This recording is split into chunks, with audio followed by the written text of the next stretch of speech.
দুই হাত তুলেছে তোমরা। আমার আব্বা জানদেরকে বলবো, এই যুবকে এই শীতকালে আমার যুবক ভাইদের ঠান্ডা কম্বল দিয়ে না, একমাত্র বেগ নিয়ে বের করে আমার যুবক ভাইরা। প্রত্যেকটা আব্বার উচিত বাসে কম্বল না খুলে, ল্যাস না খুলে প্রত্যেকটা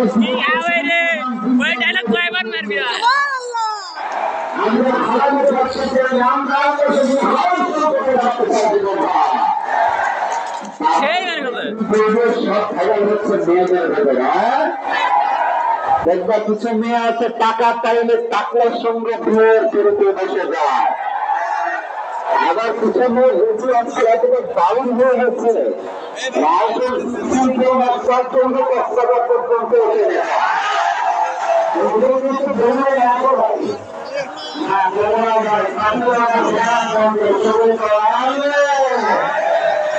আমরা সবাই মিলে